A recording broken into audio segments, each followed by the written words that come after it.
Subscribe now आपल्या आवडीचा संगीत मल्हार.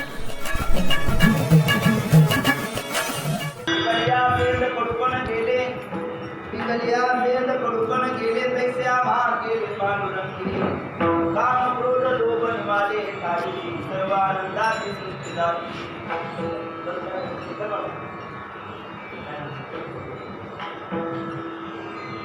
प्रस्तुत प्राप्त प्रसंगी श्री संत मोतीराम बाबा कला संस्थान आणि गुरुजी आणि काकांचा चालू असणारा हा नियम, या नियमातील 30 दिवसाची अलंकापूर क्षेत्राच्या ठिकाणी सोयीसुविधा घेतलेला पवित्र शरीरा परमवाहिनी आणि मातेच्या पावन ऋतूमध्ये भगवान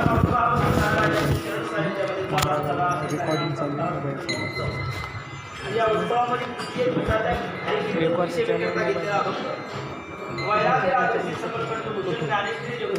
महाराजांचा 4 चरणाचा प्रस्तुत अभंगामध्ये भगवत जीवनामध्ये झालेला जो आमूलाग्र बदल आहे त्या अनुभूतीचा अनुवाद रूपकाच्या माध्यमातून प्रतिपादन करत असताना जगद्गुरु तुकोबराच्या मुखारविंदातून बाहेर पडलेले उद्गार म्हणजे हा अभंग आहे. विठाला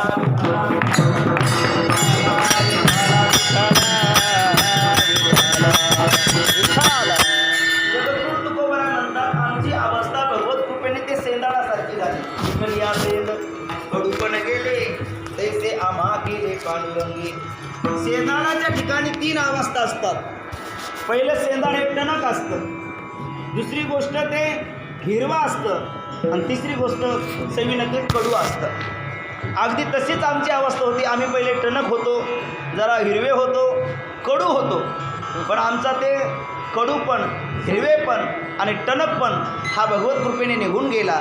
तैसे आम्हा केले पांडुरंगी. कैसे सेंदाडा जैसे, ते सेंदाडाचा टणकपणा निघून जातो, मऊपणा त्याला प्राप्त होतो.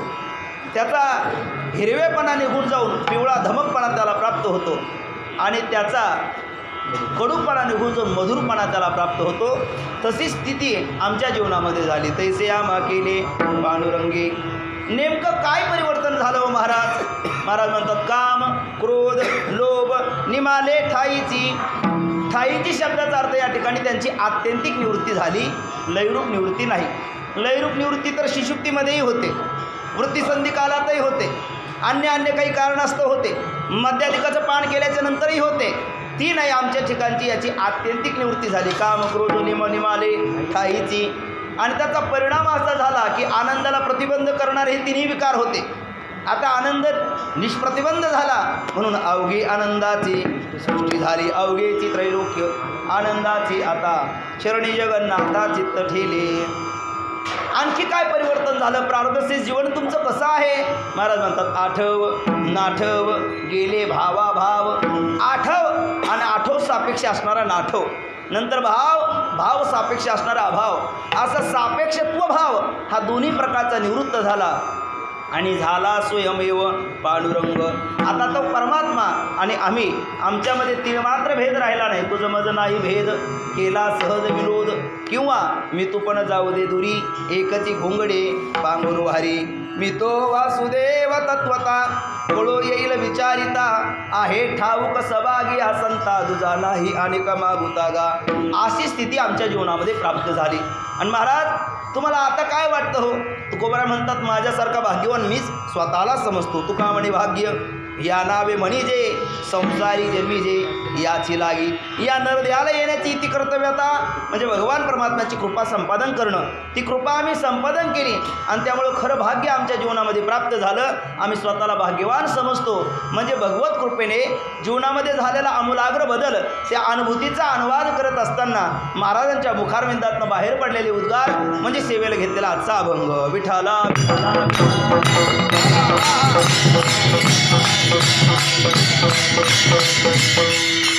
अभंगाचा शब्दशः भाव, सरळ अर्थ आपल्या कीर्तनातील ठळक बातम्या आपल्या आता सांगून झालेल्या आहेत. विस्तृत भावार्थ पाहण्यापूर्वी वक्त्याच्या दृष्टीने अल्पसा परिहार गरजेचा आहे. गेली काही वर्षापासून क्षेत्राच्या ठिकाणी परमपूजनीय रंगनाथ गुरुजी परभणीकर यांच्या पठडीमध्ये जे तयार झालेत आणि परभणी भागामध्ये अमृतानुभव असेल, अभंगगाथा असेल किंवा ज्ञानोबराची ज्ञानेश्वरी असेल, चांगदेव 65 असेल, असे प्रकरण ग्रंथ आणि आकर ग्रंथाचे जे पाठ चालवतात ते परमपूजनीय आपले एरंडेश्वरचे भीमाशंकर गुरुजी.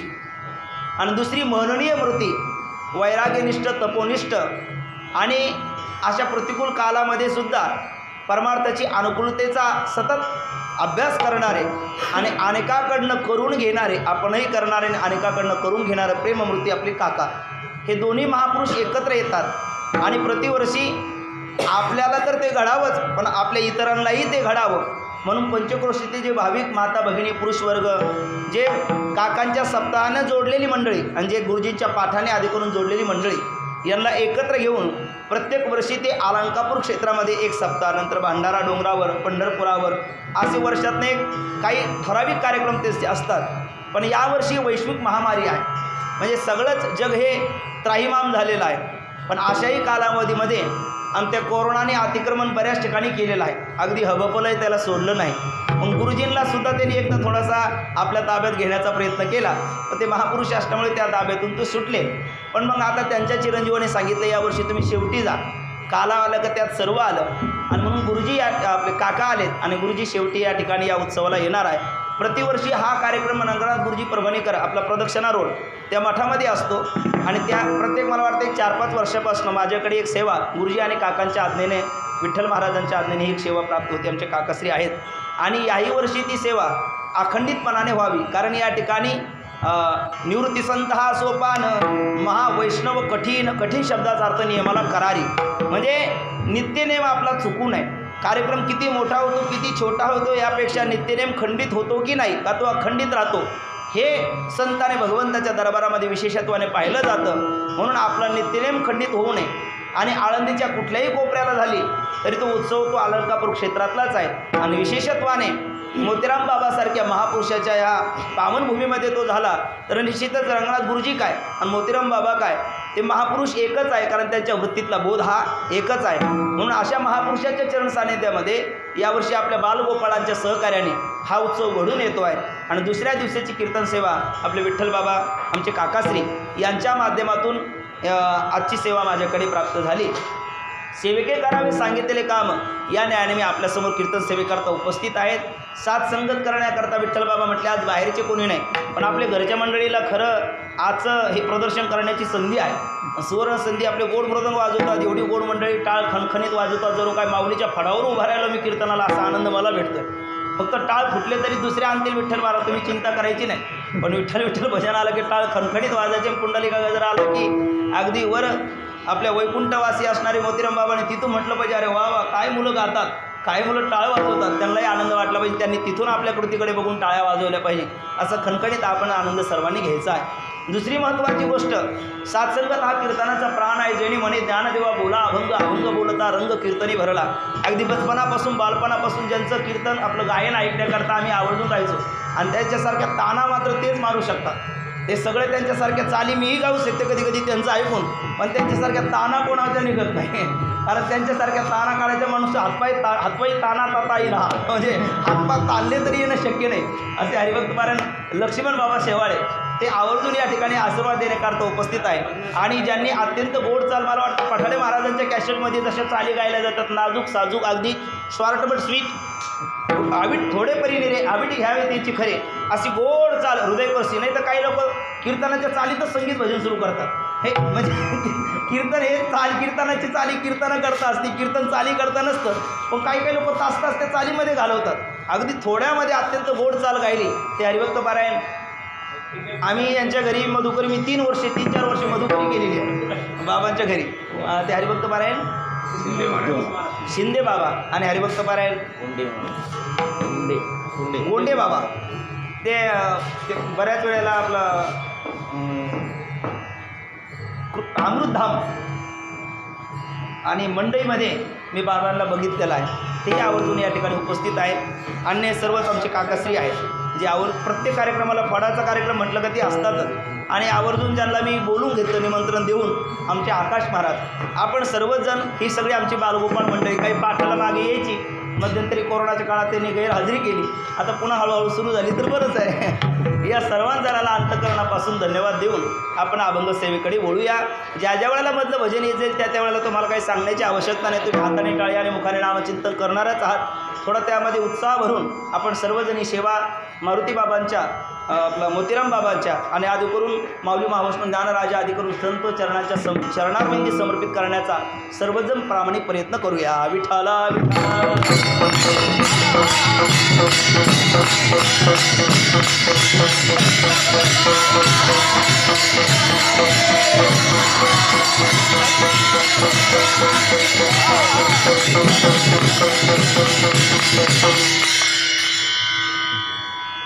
पिकली आसेंद कडूपण गेले तैसे आम्हा केले पांडुरंगे. काम क्रोध लोभ निमाले ठाईची अवघी आनंदाची सृष्टी झाली. आठव गेले भाव झाला स्वयमेव पांडुरंग. तुका म्हणे भाग्य या नावे म्हणजे संसारी जन्मीजे याची लागी. काम क्रोध लोभ निमाले ठाईची अवघी आनंदाची सृष्टी झाली. भगवत कृपेचा अनुभूतीचा अनुवाद एका रूपकाच्या माध्यमातून प्रतिपादन करणारा चार चरणाचा जगद्गुरु तुकोबरायाचा हा अभंग आपण सेवेकरता निवडलेला आहे. या अभंगामध्ये जगद्गुरु तुकोबराय स्वरूप स्थितीचा अनुवाद रूपकाच्या माध्यमातून करतात. विठ्ठला विठ्ठला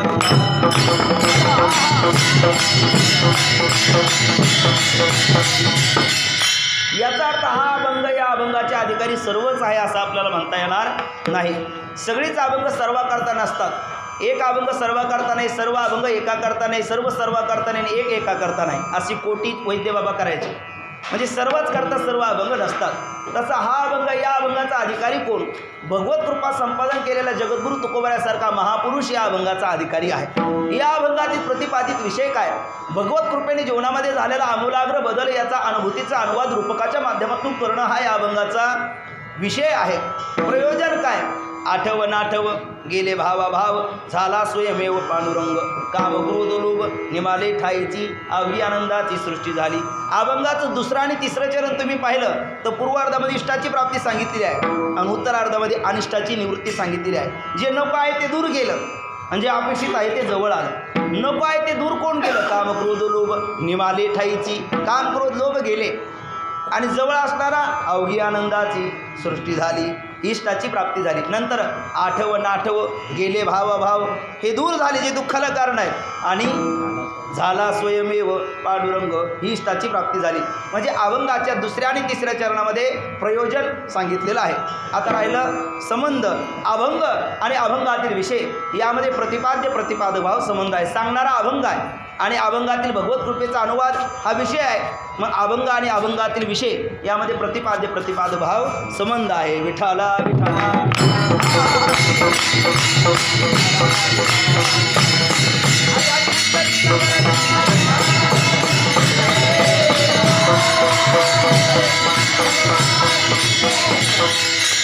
म्हणजे भगवत कृपेने प्राप्त झालेली एक प्रकारची स्वरूपस्थिती हिचा अनुवाद जगद्गुरु तुकोबराय करतात.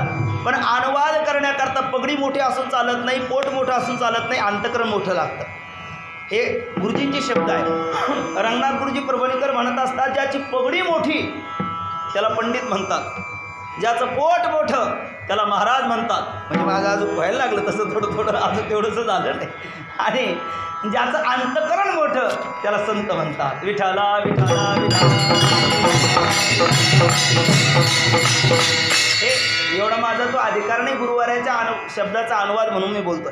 ज्याची पगडी मोठी त्याला पंडित म्हणतात. पन्ना नामात्मेशका बुद्धी यशसा पंडित हा. पंडितत्वची भला नित्य भजेजो विठ्ठला. ज्याचं उदर मोठं त्याला हबप म्हणतात आणि ज्याचं अंतकरण मोठं त्याला संत म्हणतात. काय अंतकरण मोठं असतं महाराज? एखादा सरपंच असेल त्याचा अंतकरणाची व्यापकता होऊन केवढी होणार हो? एका गावापुरती.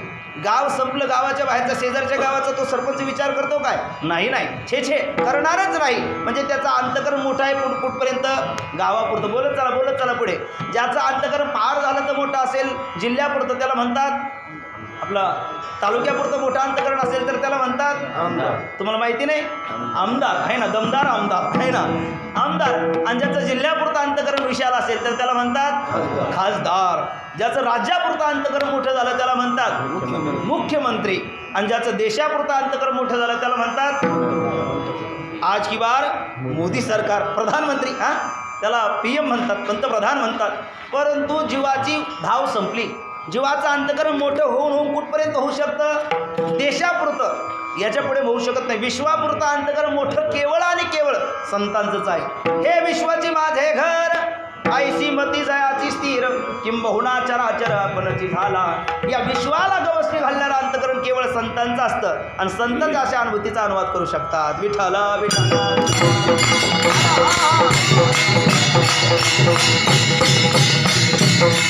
एवढं अंतकरण मोठं होण्याकरता त्याला स्थित्यांतर लागतं. काय लागतं?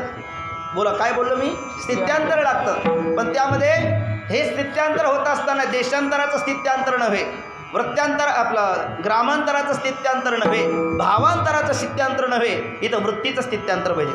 वृत्तीचा पालट धरा रे काही, मागुता नाही नरदेह. वृत्तीचं स्थित्यांतर व्हावं लागतं आणि वृत्तीचं स्थित्यांतर होण्याकरता ते 3 पद्धतीने होतं. वृत्तीमध्ये स्थित्यांतर एकतर भगवत कृपेने होतं, वृत्तीमध्ये स्थित्यांतर भगवंताची भक्ती, त्या भक्तीच्या कृपेने होतं आणि वृत्तीमध्ये स्थित्यांतर हे तिसरे संतांच्या कृपेने होतं. विठ्ठला विठ्ठला.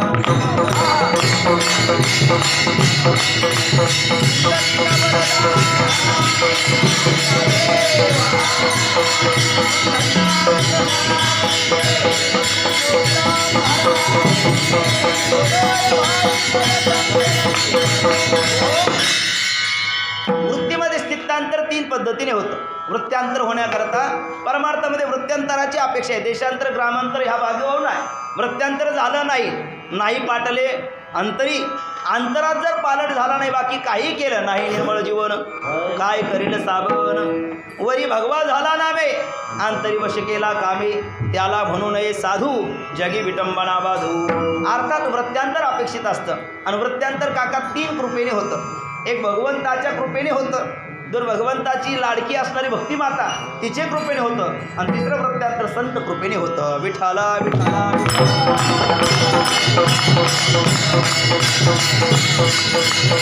तर तिच्या हाती संत कृपा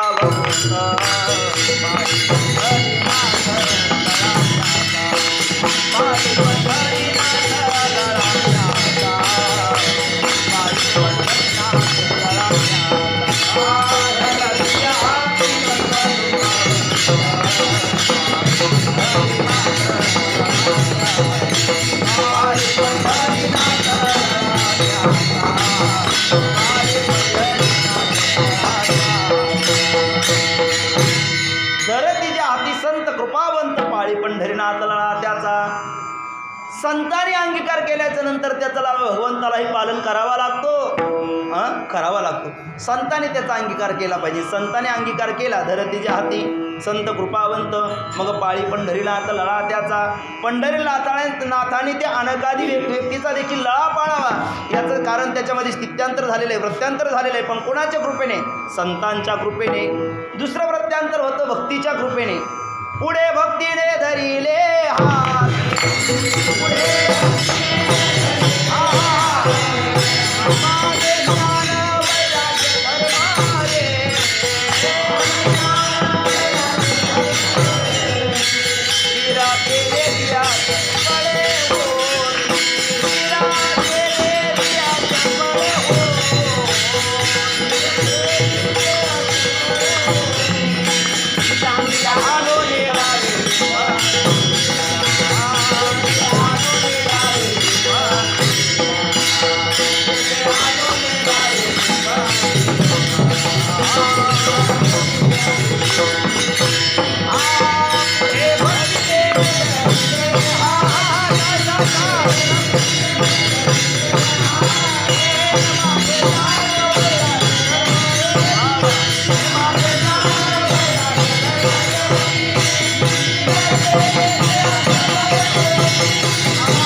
ढकलली तरी येते आहे ना, त्यांना दूर घातलं तरी ते जवळ येतात. हे भक्तीच्या कृपया झालेलं वृत्यांतर आहे. आणि तिसरं भगवत कृपेने होणारं वृत्यांतर आहे. जगद्गुरू तुकोबरायांच्या जीवनामध्ये भगवत कृपेने झालेले हे वृत्यांतर आहे. विठ्ठला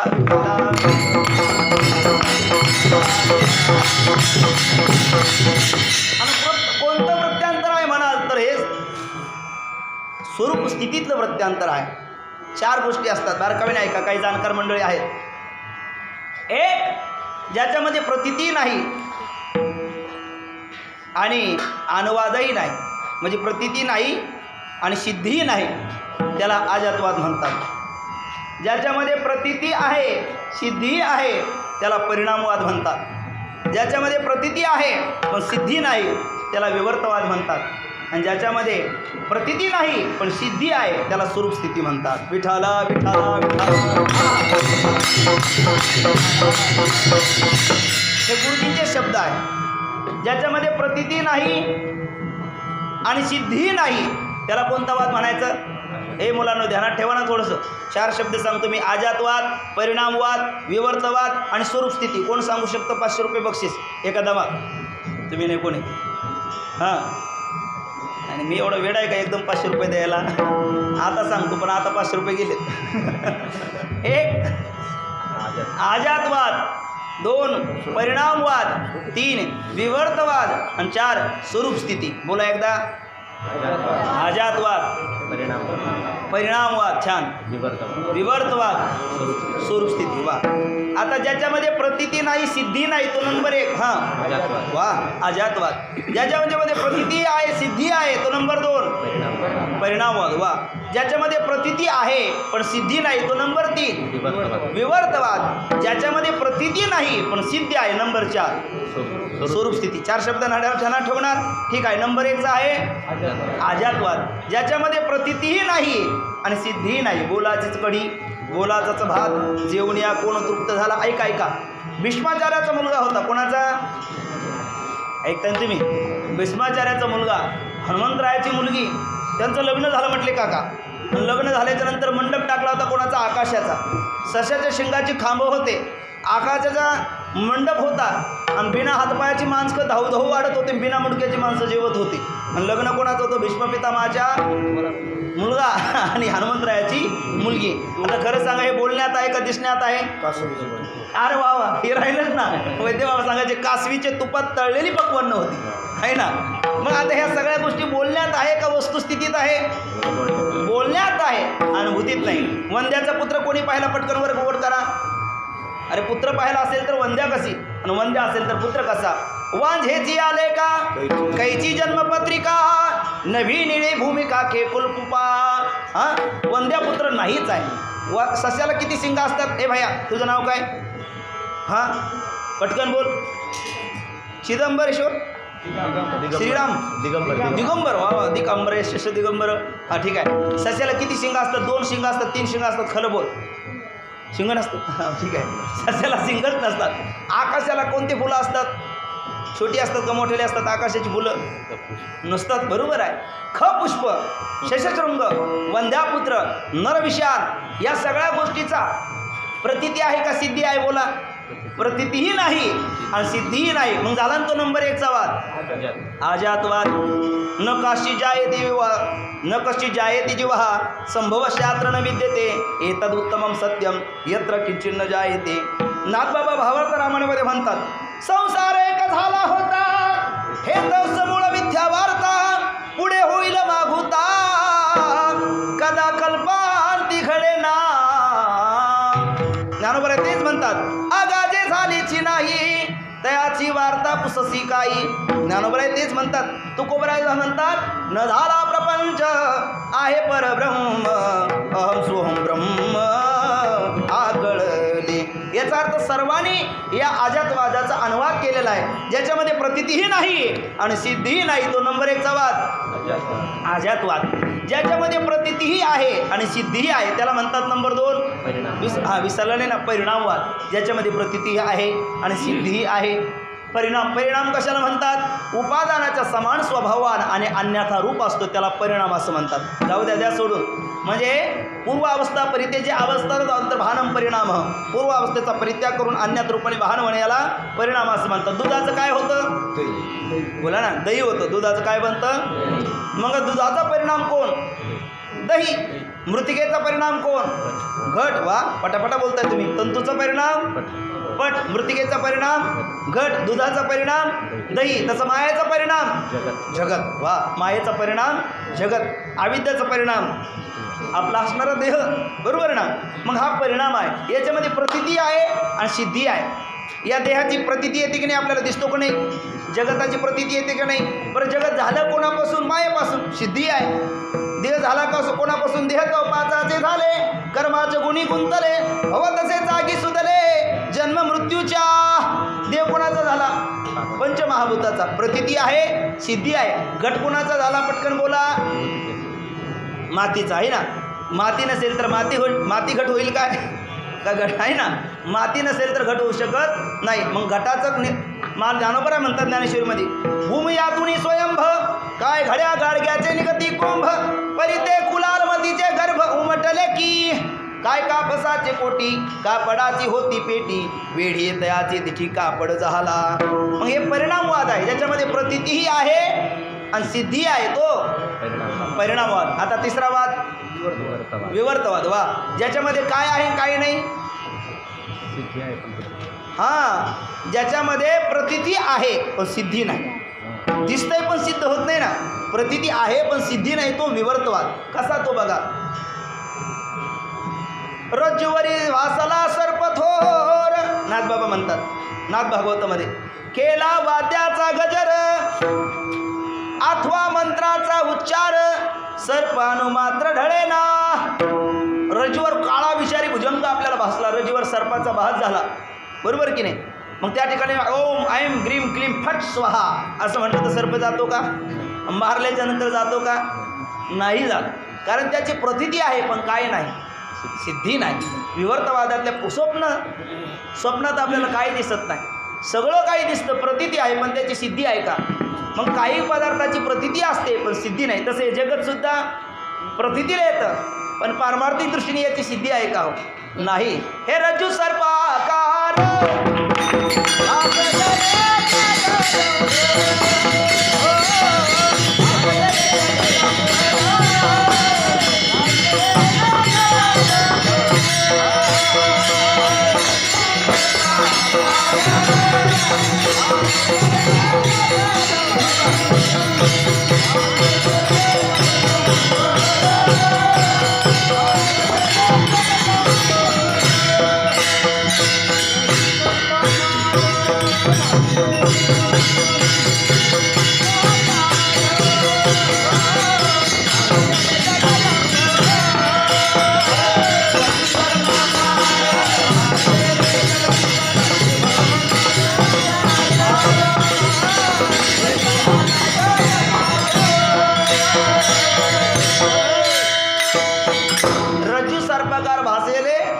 जगडंबर.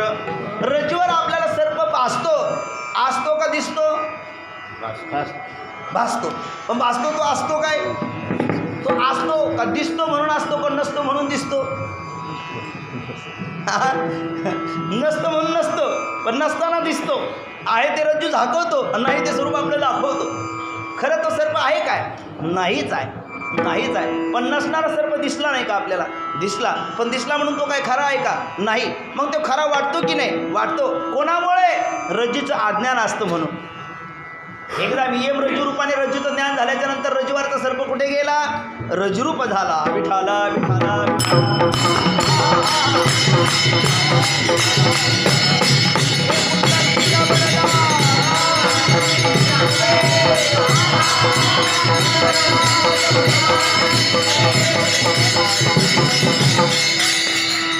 तसं हे जगत कोणाच ठिकाणी भासलं, ब्रह्माच्या ठिकाणी जगत भासलं. पण जगत हे भासलेलं जगत सत्य आहे का मिथ्या आहे, काहीतरी बोला ना.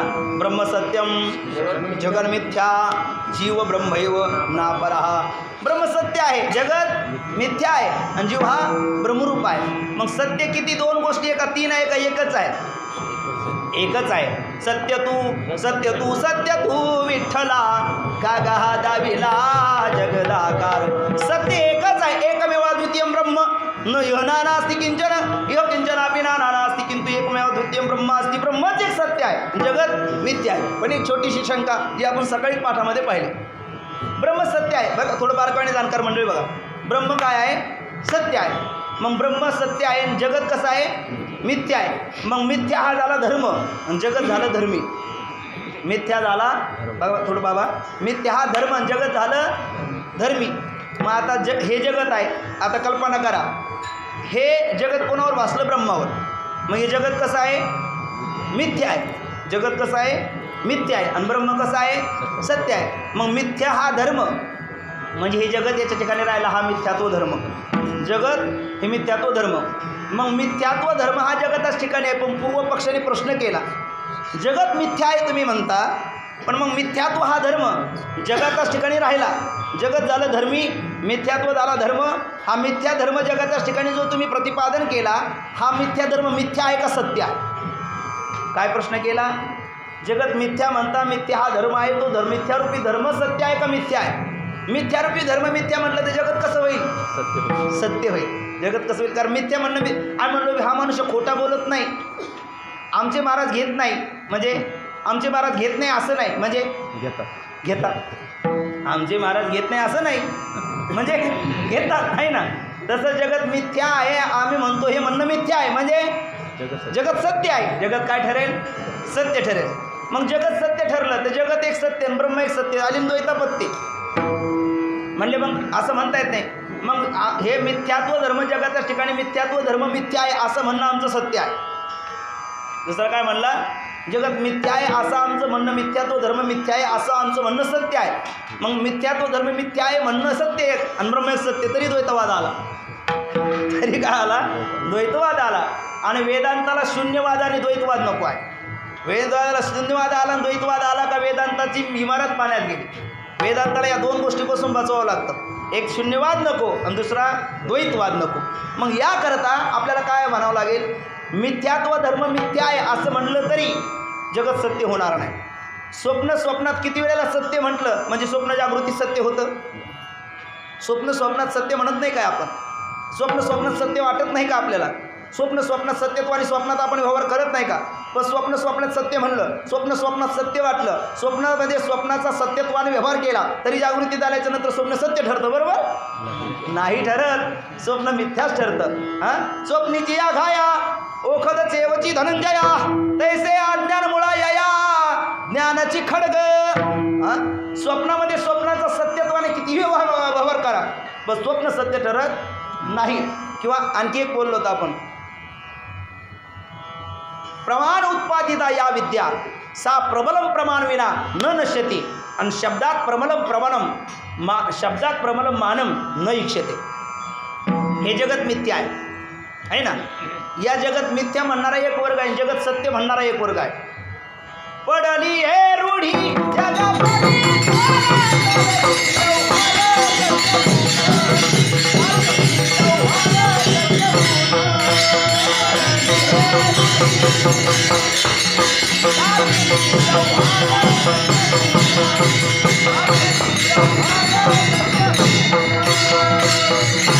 पडली रूढी जगा परिचार, चालविती व्यवहार सत्य म्हणून. पामर विषय वर्ग जगत सत्य असं म्हणतो आणि जिज्ञासू मुमुक्षु मुक्त वर्ग जगत मिथ्या असं म्हणतो.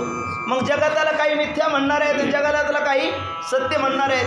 प्रवृत्ती प्रभाकरमध्ये 6 प्रमाण आहे काका. प्रत्यक्ष, अनुमान, शब्द, उपमान, अर्थापत्ती आणि अनुपलब्धी. त्या प्रत्यक्ष प्रमाणाने जगत कसं सरतं? आपल्याला जगत दिसतं, आपल्याला जगत सत्य वाटतं का मिथ्या वाटतं? बोला ना. जगत खरं वाटतं का खोटं वाटतं? तुम्हाला खरं खोटं पण कळत नाही का? बोला ना. मग जगत आपल्याला खरं वाटतं का खोटं वाटतं? खरं वाटतं. आणि खऱ्याला सत्य म्हणतात आणि खोट्याला मिथ्या म्हणतात. मग आपल्याला जगत खरं वाटतं का आपल्याला दिसतं म्हणून? बरोबर की नाही? पण जगत आपल्याला खरं वाटतं म्हणजे प्रत्यक्ष प्रमाणाने जगत आपल्याला खरं वाटतं. कारण डोळा हे चक्षुर्मेव सत्यम. प्रत्यक्ष प्रमाणाने जगत खरं ठरतं. आणि कोणत्या प्रमाणाने जगत खोटं ठरतं? शब्द प्रमाणाने. कारण श्रुतीने सांगितलं ना, संत वाङ्मयात सांगितलं. ज्ञानोबा म्हणतात, जे जे देखणे सकळ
बरोबर की नाही.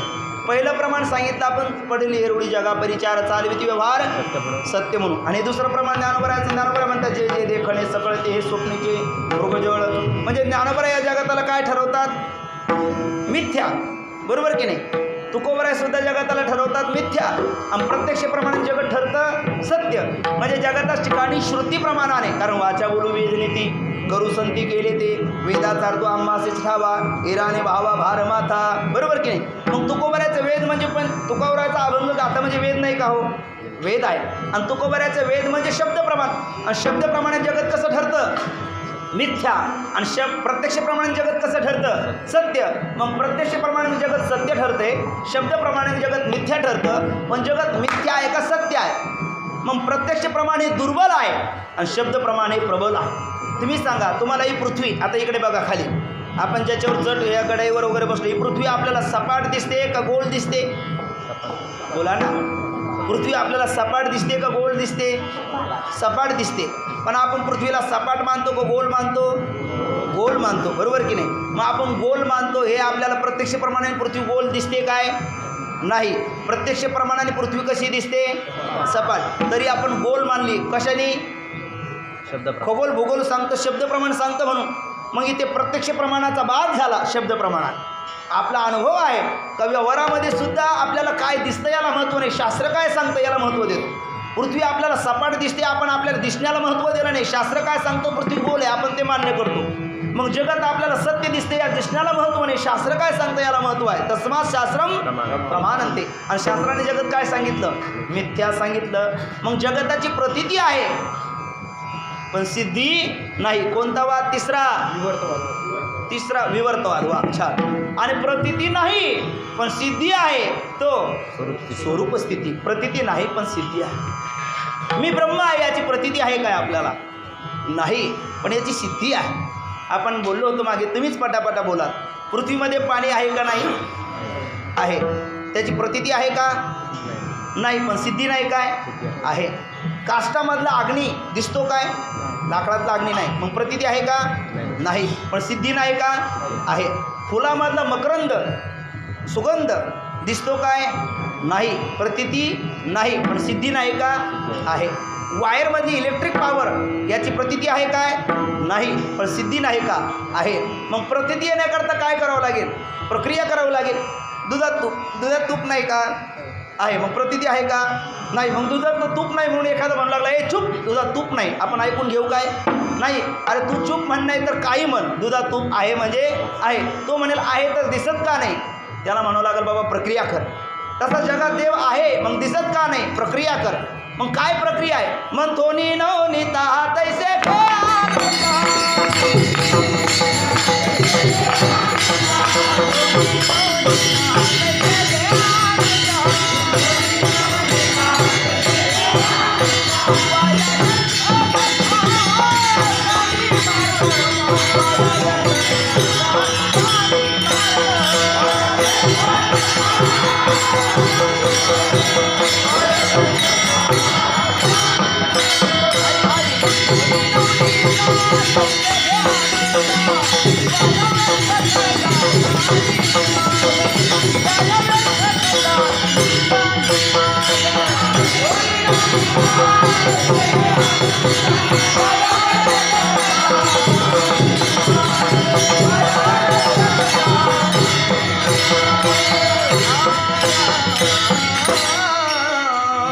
बघा, दुधाचं तूप सुद्धा आपल्याला मंथन केल्याशिवाय त्याची प्रतीती येत नाही.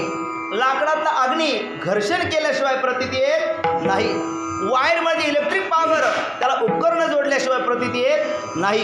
पृथ्वीमधला सुगंध याच्यामध्ये जाई जुई चंपा चमेली मोगरा आदी करून पुष्प याचं बीजारोपण केल्याच्या नंतर त्याला फूल आल्याशिवाय त्याची प्रतीती येत नाही. जमिनीतलं पाणी बोर घेतला किंवा विहीर खोदल्याशिवाय त्याची प्रतीती येत नाही.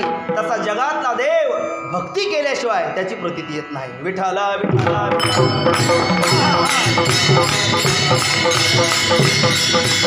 भक्तीच्या मापे मोजितो अनंता इतराने तत्वता न मोजवे, इतराने तत्वता न मोजवे. भक्तीच्या मापे मोजितो अनंता, इतराने तत्वता न मोजवे. भक्ती केली का भगवंताची कृपा होते. जगद्गुरु तुकोबरांनी केली. जगद्गुरु तुकोबराची पहिली अवस्था प्रापंचिक अवस्था. जोडून याधन उत्तम व्यवहारे, उदास विचारे वेच करी. प्रपंच केला तुकोबरांनी थाटाने नेटाने प्रपंच केला. भोलोबाकाची त्यांच्या वडिलाची परंपरा चालवली. फार मोठे व्यापारी तुकोबरा झाले. टाटा काय व्यापार करेल असे व्यापार तुकोबरांनी एक काळात केला. पण नंतर पाहिले याच्यामध्ये काही तथ्य नाही. कारण तुका म्हणे जन्म आल्याचे सार्थक, विठ्ठलाची एक देखील या. अरे भगवंताचं दर्शन घेणं हे या नरदेहाचं सार्थक आहे. आणि मग तुकोबराय कंबर कोसून ज्या वेळेला प्रापंचिक विपन्नता दुःखाचा कडेलोट आपल्या जीवनामध्ये होतो त्यावेळेला मनुष्य प्रपंचाकडे परमार्थाकडे वळला जातो. तुकोबराच्या जीवनामध्ये दुःखाचा कडेलोट झाला. काय झालं. दुष्काळी आटीला रेवेनेला मान, श्री एक अन्नान्न करिता मेली. गोपला पाटील गावीचे हे लोक, आता मज भीक कोण घाली. गावाचा पाटील गोपला. आपली पत्नीही गेली, एक पुत्रही गेला, पितृछतही हरवलं, माता तर निघून गेली. आणि मग जगद्गुरु तुकोबरायला उदासीनता प्राप्त झाली. तुकोबरा म्हणतात विठ्ठले हे चित्त प्रपंचापासोनी, वमनते मनी बैसलेसे. तुकोबरायला प्रपंचाचा वीट आला. आणि मग तुकोबराय साधनेमध्ये मग्न झालेत. तुका म्हणे आवा एकांताचा वास, ब्रह्मी ब्रह्मरस सेवू सदा. भजनानंदाचा आनंद भोगण्याकरता तुकोबराय 3 ठिकाणी जायला लागले. 1 घोराडा, 2 भंडारा आणि 3 भामचंद्र. तुकोबराय एक दिवस घोरड्यावरती गेलेत आणि तुकोबराने 8 तासच मांडला. देवा मला जर तू दर्शन देणार नाही तर बघ म्हटले मी इथून उठणार नाही. अट्टहास केला. याजसाठी केला होता अट्टहास. आपल्यालाही म्हणतात काही थोडा बहुत लाग पाठ, करा भक्ती भाव धरा बळकट, तन मन ध्यान द्या लावून नेट, जरी करणे असेल गुड सेवट गा. तुकोबराने अट्टहास केला आणि त्यांच्या प्रयत्नाला फळ आलं. श्री पंखों से कुछ नहीं होता, हौसलों से उड्डाण होती है, कोशिश करने वाली की कभी हार नहीं होती है. प्रयत्न करिता वाळूचे कण रगडिता तेलही गळे. प्रयत्न तर केला पाहिजे ना. तुकोबराने प्रयत्नाची पराकाष्ठ केली. आणि मग 15 दिवसा माझी साक्षात्कार झाला, विठोबा भेटला निराकार. तुकोबराला साक्षात्कार झाला, भगवंताचं दर्शन झालं. आणि भगवंताचं दर्शन होता क्षणी भगवंताची कृपा झाली. आणि भगवंताची कृपा झाल्याच्या नंतर जगद्गुरु तुकोबराच्या जीवनामध्ये त्या स्वरूप स्थितीची प्रतीती आली. आणि तिचा अनुवाद रूपकाच्या माध्यमातून करत असताना तुम्हा मला सांगत असताना जगद्गुरु तुकोबराय जे बोलले सेवेला घेतलेल्या अभंगाचं बाबा प्रथम पिकलिया सेंद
कडू पण गेले. पांडुरंगे आम्हा तैसे केले. कैसे केले? जैसे पिकल्या सेंद कडूपण गेले तैसे आम्हा पांडुरंगे कृपेने केले. विठाला विठाला विठाला. भगवान परमात्म्याने आमच्यावर कृपा केली आणि कृपेचा परिणाम असा झाला की आमच्या जीवनामध्ये आमूलाग्र बदल झाला. पण तो आमूलाग्र झालेला बदल त्या अनुभूतीचा अनुवाद करत असताना जगद्गुरु तुकोबराने रूपक केलं. का? ही प्रचिती आहे, स्वरूप स्थिती आहे, आत्मप्रचिती आहे आणि तिचा अनुवाद करायचा म्हटला तर ते शब्दाने सांगण्याजोगी गोष्ट नाही आहे. तरी देखील ती तुम्हा आम्हाला कळावी म्हणून दयाद्र अंतःकरणाने एक रूपक केलं की जे सर्वांना कळेल, रुचेल, पचेल, झेपेल आणि आपल्या अनुभूतीचा अनुवाद त्यांना हृदयंगम करता येईल. म्हणून तुकोबराने एका सेंदाळाचं रूपक करून भगवत कृपेने जीवनामध्ये झालेला आमूलाग्र बदल त्याचा अनुवाद करत असताना महाराज बोलायला लागले. पिकलिया सेंद कडूपण गेले तैसे आम्हा केले पांडुरंगे विठाला विठाला. एक वर्ग तर असा आहे की त्याच्यामध्ये जीवनामध्ये भगवत कृपाही नाही आणि त्याचा अनुवादही नाही. दुसरा वर्ग असा आहे की त्याच्या जीवनामध्ये भगवत कृपा आहे आणि त्याचा अनुवादही आहे. तिसरा वर्ग असा आहे की अनुवाद आहे परंतु कृपा नाही. आणि चौथा वर्ग असा आहे की कृपा आहे पण अनुवाद नाही. विठाला विठाला भगवत कृपाही नाही आणि तिचा अनुवादही नाही. कोण आहे असा वर्ग? पामर आहे, विषयी आहे. येतुलेली आघवे त्या कृत्य नाठवे जो करण्याची निनावे भलतेची करी. खाऊणे ते खातो, जाऊणे तिकडे जातो, पाहुणे ते करतो, विहित निषिद्ध हे त्याला माहीतच नाही. समोर आलं की सरसगट सेवन करणारा त्याला एक प्रसिद्ध शब्द आहे सध्याला सैराट, म्हणजे सरसगट सुटलेला त्याला पामर म्हणा. त्याच्या जीवनामध्ये भगवत कृपाही नाही, तिचा अनुवादही नाही. दुसरा वर्ग ज्याच्यामध्ये अनुवाद आहे परंतु अनुभव नाही. मुमुक्षु, जिज्ञासू, साधक, कीर्तन प्रवचनकार या सदरातला बरोबर पुष्कळचा प्राय हा वर्ग हे सगळ्या गोष्टीचा अनुवाद करतो. त्याला अनुभव असतो काय? नाही. अनुवाद आहे, अनुभव नाही. त्याला मुमुक्षु साधक म्हणा. एखादा निर्विकल्प समाधीमग्न महापुरुष आहे, भगवत कृपेने निर्विकल्प समाधी लागला. अनुहाती गुंतला नेने बाह्य रंग वृत्ती येता मग बळ लागे. त्या नादामध्ये रंगून गेला, वृत्ती तदाकार झाली, बाहेर येत नाही. अनुभव आहे, अनुवाद नाही. पण संत महापुरुष यांच्या जीवनामध्ये त्या भगवत कृपेचा अनुभवही आहे आणि अनुवादही आहे. अनुभव आहे पण अनुवाद का करतात? आपल्याला ती स्थिती प्राप्त होण्याकरता. काय कारण आहे? बुडत हे जन न देखवे डोळा येतो कळवळा मनोनिया. आपला कळवळा आहे त्यांना, आपली प्रीती आहे. काय आहे?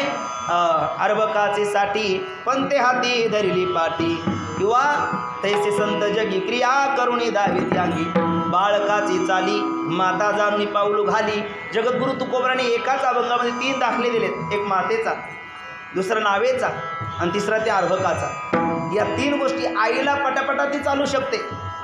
2 पावलामध्ये तिला जायचं तिथपर्यंत जाऊ शकते पण त्याचे 20 पावलं करते का? लेकराला चालतं यावं म्हणून.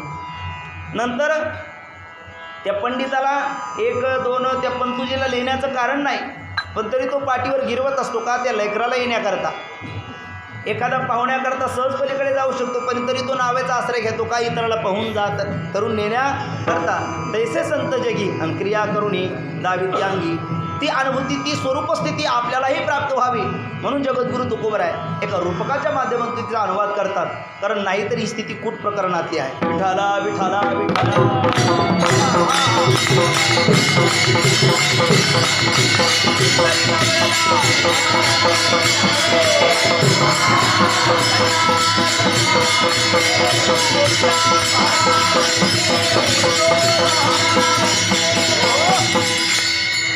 आणि मग कूट एखादी स्थिती असेल ना तर तिला हृदयंगम करण्याकरता रूपक करावं लागतं. रूपक केलं का ती कळायला सोपी पडते. आधी होती साधी होळी, मगले आली हिरवी चोळी, आता आली रंगारूपाला हात लावू दे ना अंगाला. तुम्हाला महाराज कीर्तनात असं बोलत असतात का? नाही, खोडं कळण्याकरता, कूट कळण्याकरता मी बोलू. हां, आधी साधी होळी असते, मग हिरवी चोळी घेते, मग रंगारूपाला येते, अंगाला हात देखील लावू देत नाही. कोण हो? नाही, हां, करडी. खरडीचं बीज बघा, अगोदर साधं भोळं असतं, त्याला कसंही खेळवा, कसंही खेळा, काही करत नाही विठ्ठल बाबा ते. एकदा जमिनीत टाकलं आणि त्याला हिरवी लुसलुसीत भाजी आली का तोपर्यंतही काही करते, पण त्या करडीनं बीज धरू द्या, बोंड येऊ द्या त्याला. ते 3-4 रंग असतात त्याला, पिवळा, लाल, गुलाबी असतं. आणि मग त्याला हात लावून बघावं आहे ना, हात लावू दे ना अंगाला. मग ते दिसायला साधं भोळं असतं, पण एकदा रंगारूपाला आल्याच्या नंतर हात लावू देत नाही, म्हणजे करडी आहे ना, हे कोड आहे. तसं हे अभंग ही परिस्थिती ही कूट प्रकरणातली आहे. कारण कोण्याही प्रमाणा ओ निधिमा, कुठलंही प्रमाण तिथपर्यंत जात नाही, कुठल्याही शब्दाने ती सांगता येत नाही, कुठलाही उपमा दृष्टांत त्याला देता येत नाही. म्हणून असं रूपक केले विना पर्याय नाही. विठाला विठाला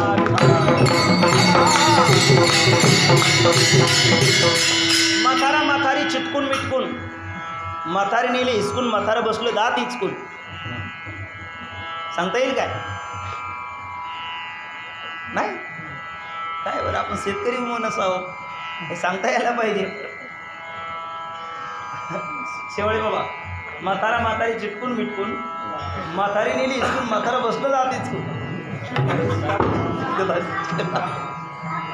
हा शाबास, विठाला विठाला.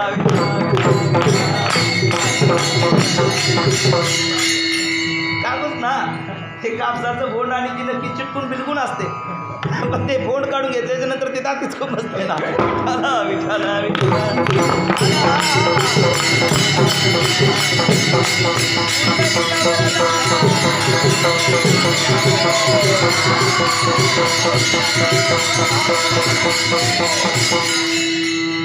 हे कोड व्यवहारात, ते कोड आजी आजोबा सांगायचे ना, तसं कोड आहे, तसं हे कूट प्रकरण आहे. आणि मग त्याच्याकरता रूपक केलं का ती स्थिती समजायला सोपी पडते. म्हणून तुकोबाराने रूपक केलं. कोणाचं? सेंदाडाचं. पिकली या सेंद कडूपण गेले, तैसे आम्हा केले पांडुरंगे.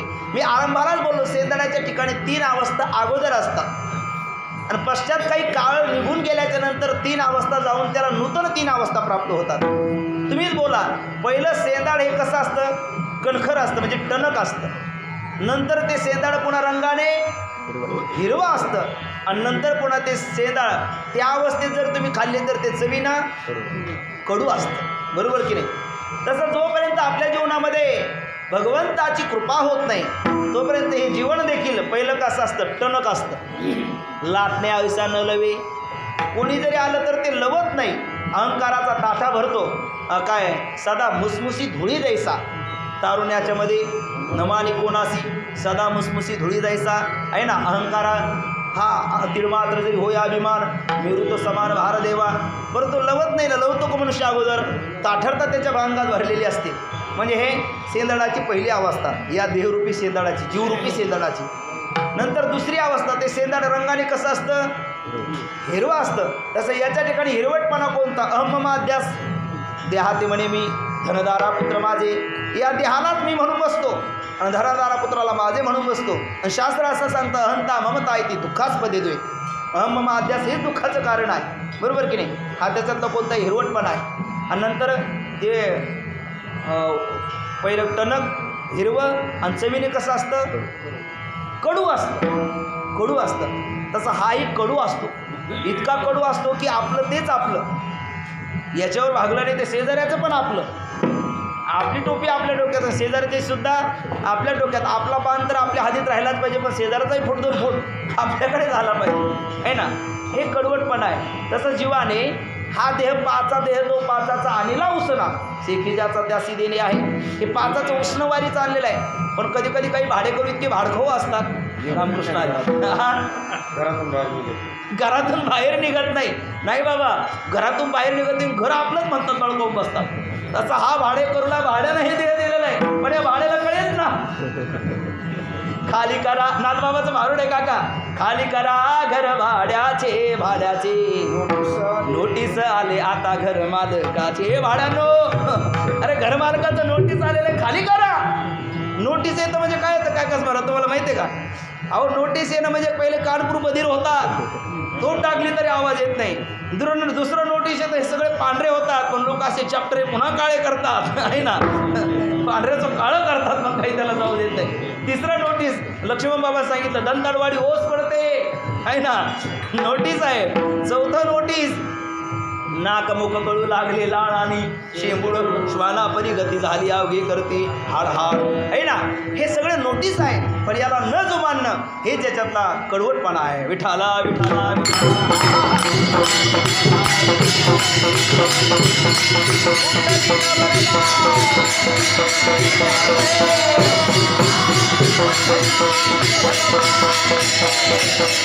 किंवा आवरण दृष्ट्या संगती लावा. 3 प्रकारचे आवरण आहे.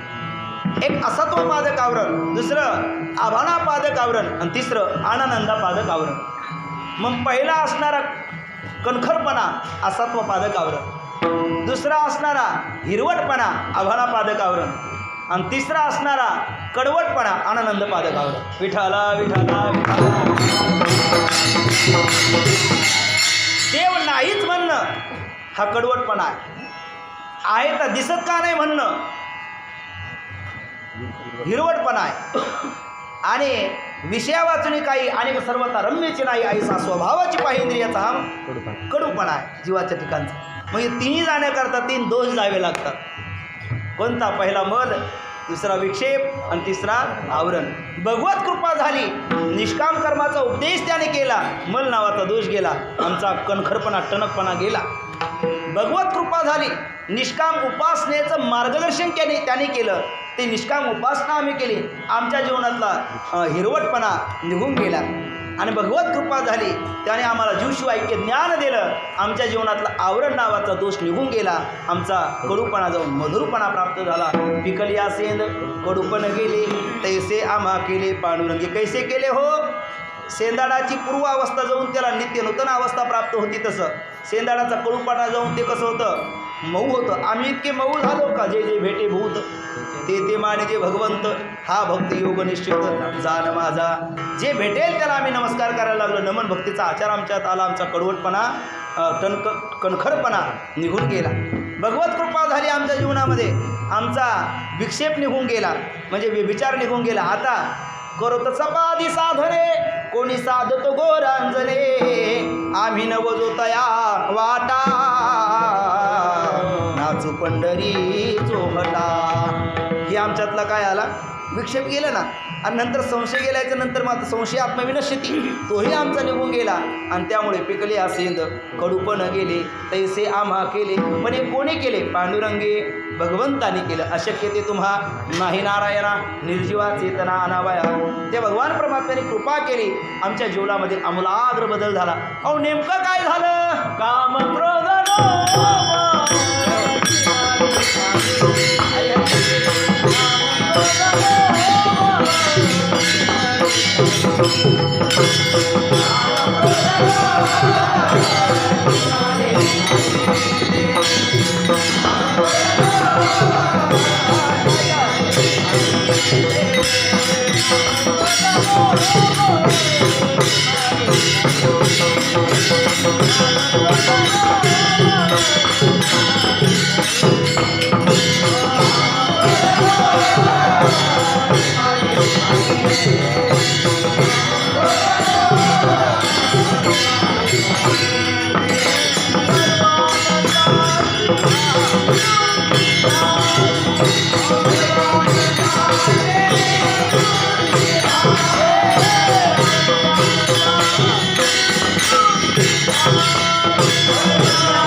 भगवंताची कृपा झाली, सेंदणासारखी स्थिती तुम्हाला झाली.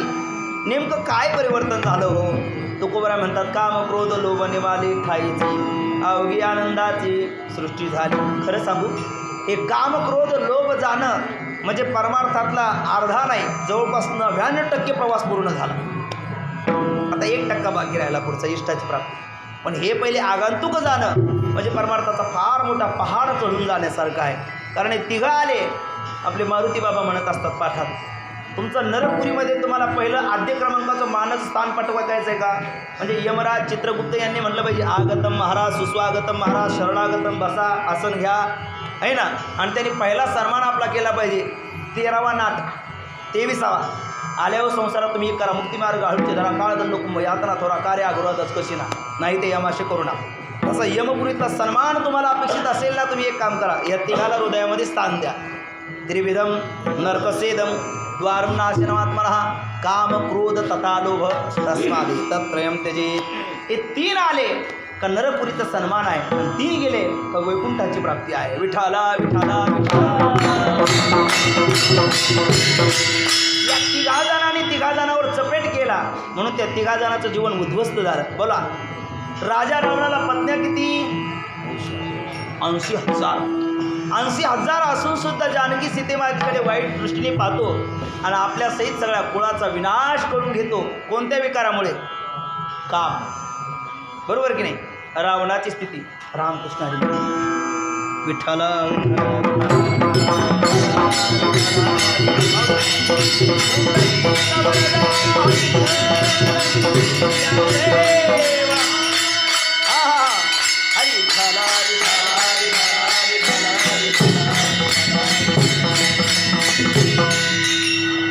हे 3 आले का तिघाचा परिणाम बघा. काम आला कोणाच्या जीवनामध्ये? रावणाच्या जीवनामध्ये उद्ध्वस्त झालं जीवन. क्रोध आला कोणाच्या जीवनामध्ये? कंसाच्या जीवनामध्ये उद्ध्वस्त झालं जीवन. कंसाला किती हारी त्या देवकी मातेचा, कोणी सारथी होणार नाही, स्वतः मीच होणार. सार्थकर्म करायला लागला, रथ हाकायला लागला. पण देवाला वाटलं अरे हा राजकारणी आहे, आणि बऱ्याच पुढाऱ्याचे लोक पुढाऱ्याचे दात दाखवायचे वेगळे असतात आणि खाण्याचे वेगळे असतात. त्यातला चतुरातू शिरोमणी म्हणजे हा कंस होता. आपल्या ताईवर किती प्रेम आहे दाखवण्याकरता होतं, कारण विधानसभेला हात मीच निवडून आलो पाहिजे, मथुरावासीने आपल्याला मतदान केलं पाहिजे, माझ्या सावत्र बहिणीवर सुद्धा माझं किती प्रेम आहे हे दाखवण्याकरता तेथे कृत्रिमता होती. पण देवाला वाटलं याचं खरा पडदा पास झाला पाहिजे, हा नेमका काय कळाला पाहिजे, काळा पैसा याचा इकडे आला पाहिजे. मग काय केलं? भगवान परमात्म्याने आपल्या आकाशवाणीला आज्ञा दिली, आणि मग ती म्हणायला लागली आकाशाची वाणी सांगत से कंसा मानी हा भरवसा बोलण्याचा. काय आहे कंस पाहतो? ती म्हणली अरे आठवा जो बाळ वदिल तुझसी ऐकोणी मनासी क्रोधावला, घेऊन या खडग माराया धावला, हात तू धरिला वसुदेवे. क्रोध आला, खडग घेऊन माता देवकीवरती धावला. परिणाम पुढचा सगळा इतिहास आपल्याला माहिती आहे. क्रोधाने त्याचा नाश झाला. लोभाने दुर्योधनाचा नाश झाला. महाभारत घडलं कशामुळे? केवळ या लोभामुळे. स्त्रीच्या अग्रभागावर बसेल एवढी सुद्धा भूमी मी विना युद्धाची पांडवाला देणार नाही असा म्हटला, आणि परिणाम त्याचा विनाश झाला. म्हणजे कामामुळे विनाश झाला स्वसहित आपल्या घरच्याचा सर्वांचा तो रावण, क्रोधामुळे विनाश झाला स्वसहित सर्वांचा मथुरेचा कंस, आणि लोभामुळे विनाश झाला तो म्हणजे दुर्योधन. विठाला विठाला विठाला. कामाचा बडेजाव इतका कामक्रोध लोभ या 3 विकाराचं इतकं खतरनाक आहे ते, यांनी 3 देवाला देखील सोडलं नाही. 3 देवाला मज कामाची निधाये नाथबाबा म्हणतात, ब्रह्मा कन्येची धरू जाये, पराशिरे केले काय भोगिली पाहे देवी दुर्गंधा. काम विकाराने कोणाला सोडलं नाही? ब्रह्मदेवाला. इंद्र चंद्र को क्या क्या भया सबको मालूम है जी. जय हो. इंद्र चंद्र को क्या क्या भया सबको मालूम है जी.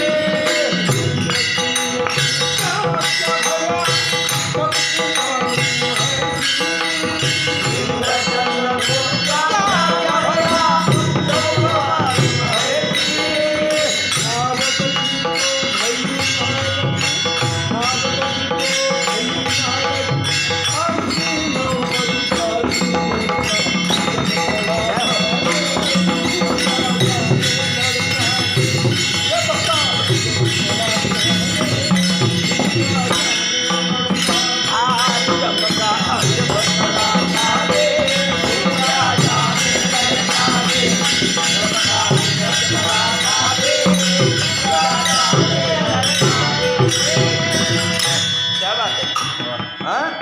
काय सुरुवात?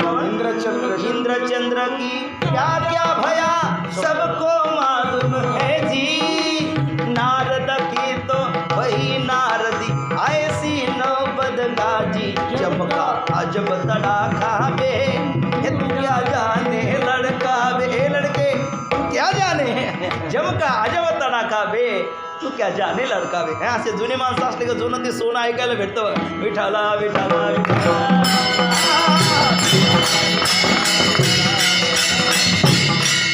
आम्ही फोन केला होता, माऊलीला लागलाच नाही. ते बरोबर पावली माऊली पावली. विठाला विठाला विठाला. कामाच्या बाबतीत बाबाने गोड प्रमाण दिलं आणि या कामाने कोणाला सोडलं नाही. ब्रह्मदेवालाही या तीन देवाला सुद्धा या तीन विकाराने सोडलं नाही. कामाची चाल ब्रह्मदेवावर आहे, क्रोधाची चाल भगवान शंकरावर आहे. कामाला जिंकलं त्यांनी, पण त्या मदनाला जाळून भस्म केलं ना. कशामुळे? क्रोधामुळे. क्रोध भगवान शिवशंकराला जिंकता आला नाही आणि लोभ म्हणाल तर महाविष्णूला जिंकता आला नाही. नाथांची ओवी आहे, तुकोबरायचं प्रमाण आहे. तुकोबरा म्हणतात, तुका म्हणे आम्ही देवा हुनी बळी, राहिलो निराळी ठेवून आशा, आशा ही परमम दुःखम नैराश्यम परमम सुखम. आशा म्हणजेच लोभ. हा लोभ विष्णूला सुटला नाही.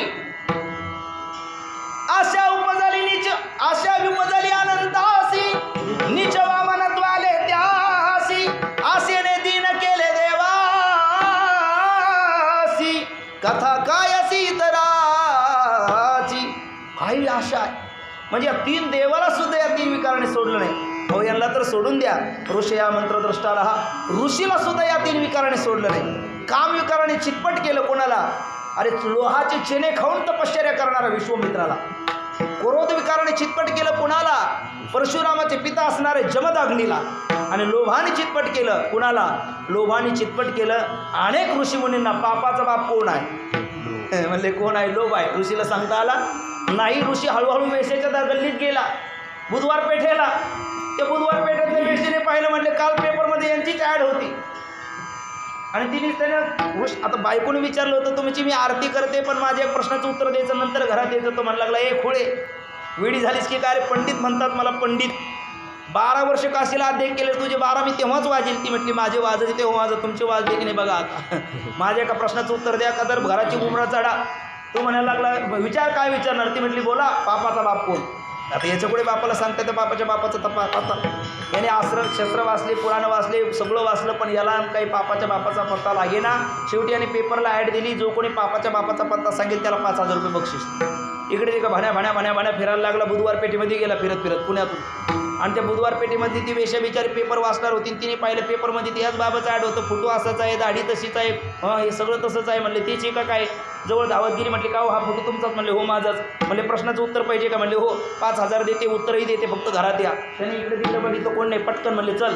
आणि गेले घरात बसल्याच्या नंतर बसले असणार. म्हणले तुझ्या घरी? म्हटले उत्तर पाहिजे असेल तर बसावं लागेल. बसलेत. म्हणले आता एक काम करा, माझ्या घरी 1 ग्लासभर पाणी घ्या. हे छे वेश्याच्या घरी मी पाणी घेत नाही, घ्यावं लागेल. नाही घेत. म्हणले वापरे बाहेर पैसे नाही, उत्तर नाही. म्हणले दे पटकन पाणी पिलं. पाटके पहिले म्हणले उत्तर सांगते. म्हणले नाही आता काय 1,000 बक्षीस तुम्ही मी देते, प्रश्नाचं उत्तरही देते, तुमचं 5,000 बक्षीस तर मला नकोच, फक्त माझ्या घरी. म्हणले काय? पण माझ्या घरी. म्हणले काय? 2 घास खा. हे म्हणले वेश्याच्या घरी मी खाणार नाही. छेचे आपल्याला चालत नाही. चालत काय नाही? खाणार काय नाही? मग उत्तर नाही, पैसे नाही, काहीच नाही. हो बाहेर. काय करा म्हटले. पहिलाच महिनाभरूनपासून परेशान होता. इकडे तिकडे बघितलं, गल्लीत डोकून पाहिलं, कोणी दिसत नाही, सांगसून झालेलं आहे. म्हटले पटकन दे, पण तुझ्या हातात चालणार नाही, माझ्या हाताने करेल. म्हटले कोरडा शिदा घ्या. तिच्या किचनमध्ये गेला, कोरड्या शिदाचा याने स्वयंपाक केला. जेवायला बसला, ब्रह्मार्पण ब्रह्मावीर पाणी फिरवलं, हात घेणार तेवढ्या ती वेश्याजवळ आली. म्हटले ओ साधू, ओ साधू. साधू त्याला म्हणतात साधू, ती परमकार्य मी ती साधू. माझं एक छोटंसं कार्य आहे. म्हणले काय? माझी एक अंतकरणापासून इच्छा आहे, 1 घास तुम्हाला भरवावा. बावळी झाली का? खुळी झालीच, वेळी झाली हो तिकडं? नाही तिकडं? हो मग तुम्ही व्हा तिकडं. तुमच्या प्रश्नाचं उत्तरही नाही आणि बक्षीसचं नाही, काहीच नाही. तो म्हणाले बघ पटकन घाल. असं इकडे तिकडे पाहायला करायला लागलं. तिने घास घेतला, तोंडात जवळ नेला, खाली सोडून दिला. खान दिशी कान फडात लावली. कोणाच्या? साधूच्या. तेव्हा झापडीत खाली पडलं. तर मोकळ्या अंगाने बसलो होतो. मारतीस काऊन? म्हणजे मारतीस काऊन नाही? तुमच्या प्रश्नाचं उत्तर आहे. म्हटले काय उत्तर आहे? तुम्ही म्हटलेला पापाचा बाप कोण? या पापाचा बाप लोभ आहे. लोभापोटी तुम्ही एका वारंगणाच्या गल्लीत आला. वेश्याच्या गल्लीत येऊन थांबला नाही, माझ्या घरात आला. घरात येऊन थांबला नाही, माझ्या खॉटवरती बसला. खॉटवरती बसून थांबला नाहीत, माझ्या घरचं पाणी पिला. पाणी पिऊन थांबला नाही, माझ्या घरचा खेदा तुम्ही त्याचा स्वयंपाक करून माझ्या किचनमध्ये तयार करून जेवायला बसला. एवढ्यावर तुम्ही थांबला नाहीत, लोभापायी माझ्या वारंगणाच्या हातातला घास खायला तयार झाला. एवढं पाप तुम्ही कशामुळे केलं? एका लोभामुळे केलं ना. हाच आहे पापाचा बाप, लोभ. मग अशा ऋषीमुनीला जर तू चपटा खायला लावतो, हा लोक काय सामान्य आहे का? पण तुकोबरा म्हणतात आम्ही देवाहुनी बळी राहिलो निराळी ठेवण्या अशा. मग ऋषीला सोडले या 3 विकारांनी? नाही. रामायण महाभारत घडलं कशामुळे? भागवत पुराण घडलं कशामुळे? या 3 विकारामुळे. पण या 3 विकाराची चाल आपल्या संत महापुरुषाच्या ठिकाणी नाही. विठाला विठाला विठाला देख देख दिव्यत्वाची प्रचिती, तेथ कर्माजे जुळती. दिव्य अलौकिक जीवन आहे जगद्गुरु तुकोबरायचं. थोर महात्मे होऊन गेले त्यांची चरित्रे पहा जरा. मुक्ता ते निर्धारिता लाभे आपुलीच मुक्तता. जैसी दिपी दिसे पाहता आपुली वस्तू. जगद्गुरु तुकोबरायचं जीवनपट पहा, तुकोबरायचं चरित्र पहा. पुस्तक विस्ताराने चरित्र पाहायला आपल्याला तुर्त वेळ नाही, आपण पाहणारही नाही. पण या 3 विकारावर तुकोबराने 3 प्रसंगाला मात केलेली आपल्याला दिसते. तेवढे धावते पाहू. विठाला विठाला विठाला. काही लोक विघ्न संतोषी असतात, म्हणजे दुसऱ्याचं बरं चाललं की त्यांना बरं वाटतच नाही. दुसऱ्याचं बरं ते आणखी बुरं कसं होईल याच्यावर ते टपून असतात. ते झालं का मग हे आनंदी असतात.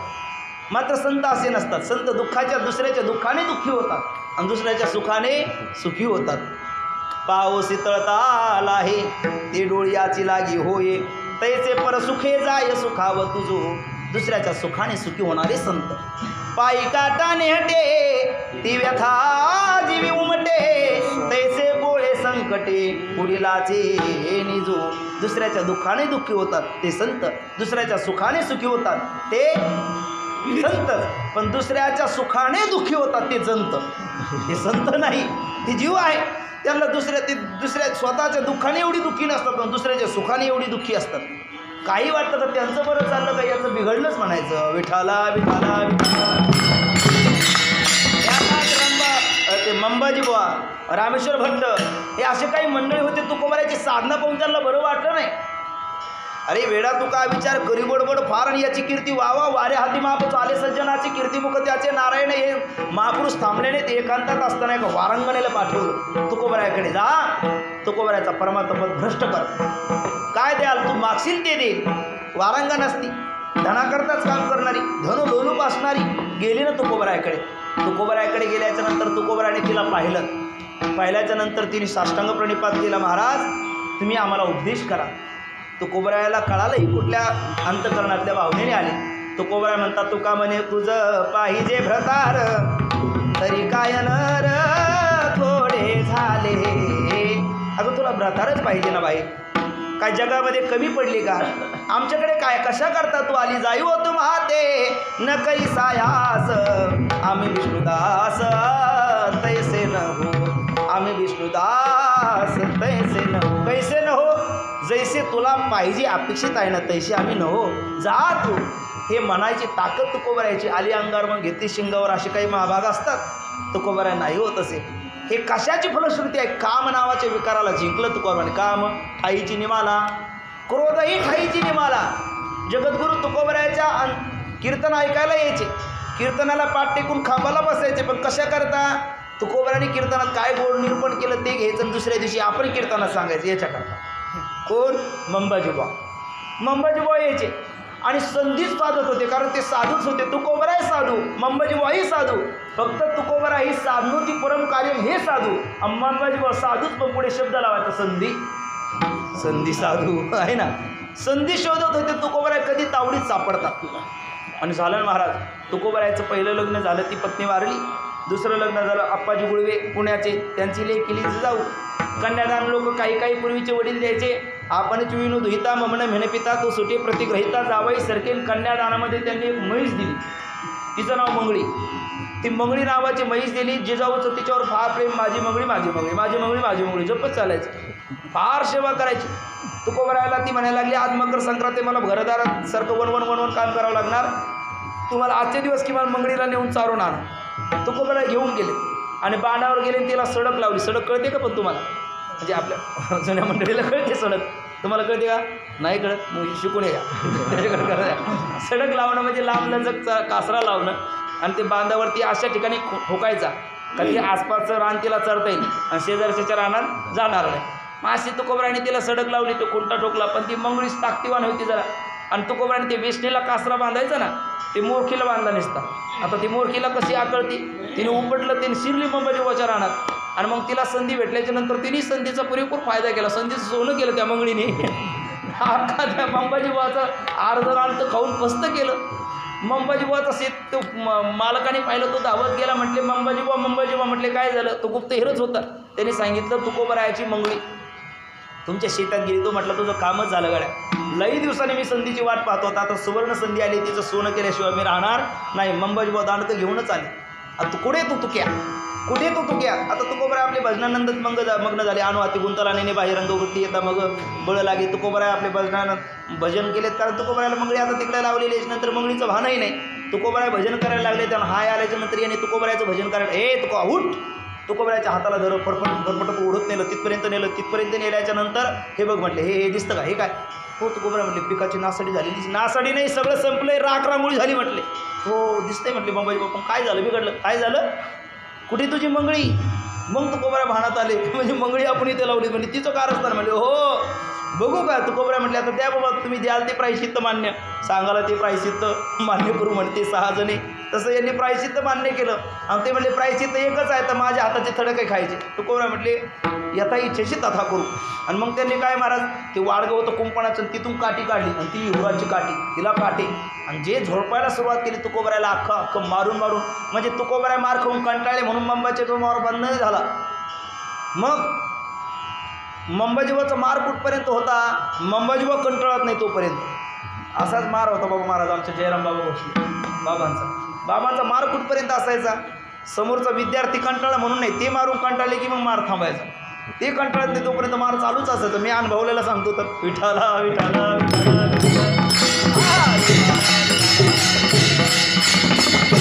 मी बाबांचा मार अभ्यासामुळे कधीच खाल्ला नाही काका, पण शिलकत कारणामुळे खाल्ला. एक वेळेला काय झाला, पांडुरंग बाबा वैद्य या धर्मशाळा देवीदार धर्मशाळेमध्ये बेटातल्या विद्यार्थ्यांचा क्लास घेण्याकरता थांबायचे. पाकवाजवार आम्हाला ते मांडीवर समजून द्यायची, तांगड 10 धिंगड 10 10 त्रिकीड तक तांगड 10 10 त्रिकीड तक त्रिकीड तांगड 10 धिंगड 10 तांगड 10 असं ते समजून सांगायचे. आपल्या मांडीवर समजायचं, आम्ही जायचो घरी प्रॅक्टिस करायचो. पण एकादशी होती, सकाळी ज्ञानेश्वरीचं पारायण असायचं. पारायण झाल्याच्या नंतर विचारसागराचा पाठ असायचा. नंतर मग खाण्याकरता मध्यंतरी नाश्ता. पण एकादशी दिवशी भगर असायची. भगर आपली ती तात्या करायची. तात्या भगर खाल्ली. आम्ही भगर खाल्ली, जाताना भगर खाल्ली. आल्याच्या नंतर भूक लागली म्हणून पुन्हा भगर पाहिली. पाहिल्यानंतर तो वीरकर नावाचा मुलगा होता, त्याचा आमचा वशिला, ज्याचा वशिला त्याचा पुत्र काशीला असं म्हणतात ना, वशिल्यामुळे आमचं साधलं. पुन्हा भगर भेटली. माझं बघून 2 विद्यार्थी आले, त्यांना भेटली. तिसरा आलं, त्याचा याचा खटका होता, त्याला काही दिले नाही. जयराम बाबांनी पाठवलं, याने भेदभाव केला. पण ते भेदकाचे मूर्तीला पोरे. बाबाला त्याचा भयंकर राग. बाबा उठल्याच्या नंतर मागच्या रानात पळून गेले. मी वरच्या खोलीत होतो. बाबा वर गेले, कुठे तो भाडको, हा बाबांचा शब्द आहे ना, कुठे तो म्हटल्याच्या नंतर बरं त्याच्या दिवशी असं एक थोडंसं आदल्या दिवशी कारस्थान घडलं. गावाकुमाने ऑर्डर आली होती 300 रुपयाची. बाबाला काहीतरी काम असेल, मी लगेच मागून घेते. मला कुठं कळतं, म्हटलं बाबा माझे पैसे द्या ना. बाबाला तर काहीतरी देतो नंतर, नाही म्हटलं देऊन टाका. आता बाबा ते दिले. आता बाबाने दिल्याच्या नंतर मग आता ती डबल भगर घेतली. बाबा वर गेले. पहिल्या डोक्यामध्ये राग. आणि बाबा म्हणाले कुठे तो भाड्या. आता मी भगर खात बसलो होतो आपल्या ते पलीकडे कोपऱ्यामध्ये. बाबा जे मागून आल्याच्या नंतर मी पाहिल्याच्या नंतर माझे 12 वाजले. म्हटलं आता काही खरं नाही. मग बाबाचा मार हाताचा नाही हो, लाताचा. जे बाबाने पहिली लात मारली, मी खाली पडलो. खाली पडल्याच्या नंतर मी असा पडल्याच्या नंतर आपला तो गुडघ्यावर असं मुटकोळा घेऊन पडलो. इकून ते वारीचं हे होतं बांबू, ते खांब, त्याला पुन्हा ते गज. आणि बाबा इकून लात मारायचे आहे ना पृष्ठावर, आणि तिकून तो दणका बसायचा. हे अजून तुम्हाला खोटं वाटत असेल तर कीर्तन झालं तुम्हाला दाखवतो. अजून त्याचे वन पडलेले आहे. वर इकून रक्त भंबाळ झालं. बाबा इकून मारायचे, ते इकून लागायचं असं. तो इकून मार चालू होता आहे ना, उभे पास रचू तळाला मारून वरून. बाबाचं तेवढ्यावर समाधान होईना. बाबा ते बांबू उपसायला लागले. मी त्यांच्या कमरेला धरलं. बाबा नको ना, बाबा ते ओढतात तेवढ्या मी बाबाला मागं ओढतो. बाबा बाबाला ओढतात. ते बांबू सटकन निघाला. मग बाबा माझ्या अंगावर, मी खाली पुन्हा वर पडले. मग तो जमीन पडल्याच्या नंतर पुन्हा उठले, पुन्हा मारायला लागलेत. मारून नंतर तर मग डोक्यावर लाथा. मग खालून परचीन वरून बाबाचे लाथ. इथे अजून चेतलेलं आहे. वरून मार. जे मार खाऊन मारून कंटाळले. पुन्हा खाली गेले. पुन्हा त्यांचं समाधान झालं. पुन्हा आले. पुन्हा मारायला लागले. अशी हॅट्रिक केली बाबाने. 3 वेळेला खूप बेदम मारला. हा मारल्याच्या नंतर पुन्हा माझ्या गळ्यात पडून बाबा चढायला लागले. विठाला विठाला विठाला. आणि रडल्याच्या नंतर म्हटले हे बघ असं केल्याच्या नंतर असं होतं. पुन्हा रडाय साधू काय दयाळू तेवढेच असतं. माया केली तर इतकं प्रेम लावणार की बस बस त्याला सीमा नाही. मला दीपोळीच्या दिवशी कोण असा महात्मा आहे? अरे विद्यार्थ्यावरती कमावणारे पुष्कळ लोक आहे, पण विद्यार्थ्याकरता आपली प्रॉपर्टी संपवणार आहे एकच महापुरुष होऊन गेला, ते म्हणजे सद्गुरू जयराम बाबा भोसले. खरंच नाव पूर्ण प्रॉपर्टी वर्षाला बाबा विकवायची आणि विद्यार्थ्याला प्रत्येक दिवाळीला जे लागेल ते खायला, प्रत्येक दिवाळीला फटाके फोडायला, पंचमीला सगळं बाबा विद्यार्थ्याकरता करायचे. विद्यार्थ्याला जी भाजी पाहिजे प्रत्येक वर्षाच्या नंतर रामलीला कृष्णलीला त्याच्यानंतर महाराष्ट्राला पाहायलाच भेटल्या नाही. हे सगळं करायचे वैभवात. बाबाचा कार्यक्रमसुद्धा वैभवात, शिव्यासुद्धा वैभवात असायच्या. अशा शिव्या द्यायची जयराम बाबा रामकृष्ण आले. डबल ती एकदा शिव्या ऐकलेली पुन्हा ऐकायला भेटणार नाही. हां विठाला विठाला त्याच्याकरता बोललो, सहज आठवलं म्हणून महापुरुषाची आठवण म्हणून आपण बोललो. तसेच जगद्गुरू तुकोबारायाचं जीवन क्रोधावर तुकोबाराने मात केली. मंबाजीबुवा मी जयराम ते मंबाजीबुवाने कसं मारलं इकडे त्याच्याकरता तिकडे थोडंसं गेलो होतो. मंबाजीबुवा मारून मारून कंटाळले. मंबाजीबुवाचे हात दुखायला लागले. मंबाजीबुवाने ती काठी टाकून गेली, घरी निघून गेले.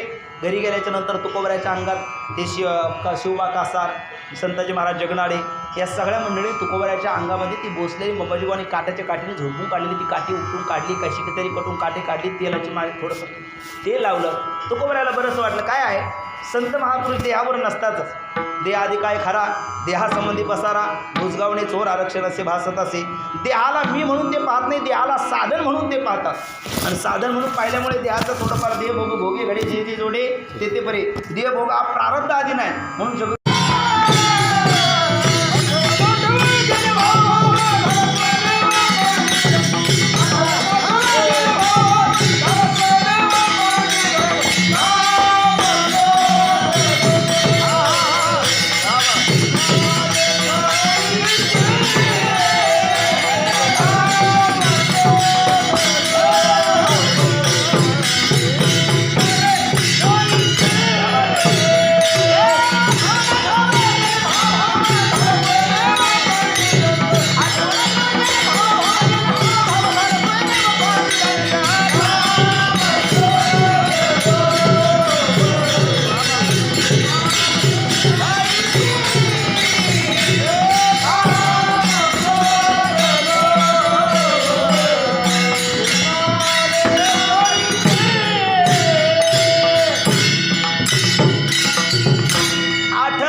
आणि नाठव हे सापेक्ष धर्म आहे.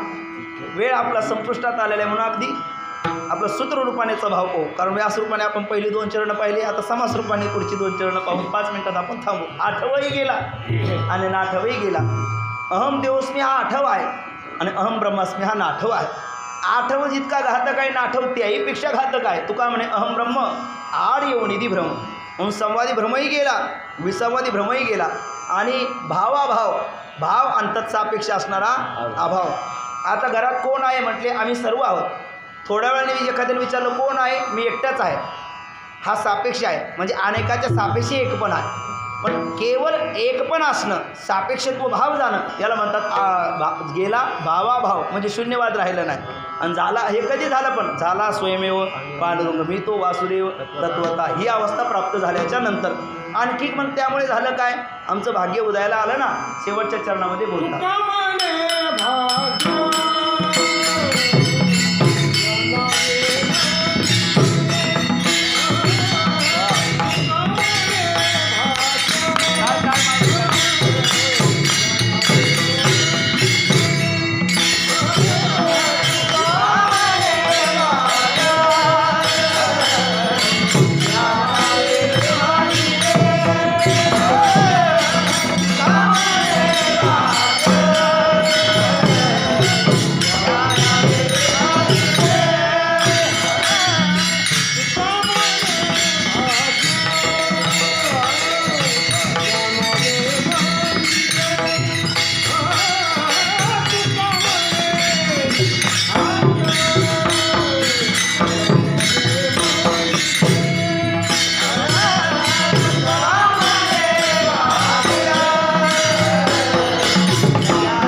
संसारी जन की रात लागे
काम क्रोध तुका म्हणे भाग्य या नावे म्हणजे संसारी जन्मिजे याची लागी. काय त्रिमूर्ती आज आहे जुने सगळी मंडळी हे तीन महापुरुष पाठीशी आहेत, समोरून काका आहेत. आता काय भीती आहे का आपल्याला? येऊ नकोस आहे ना. चार चार आशीर्वाद पाठीशी आहे, पण घड्याळ म्हणता आता थांबलं पाहिजे. विठ्ठला विठ्ठला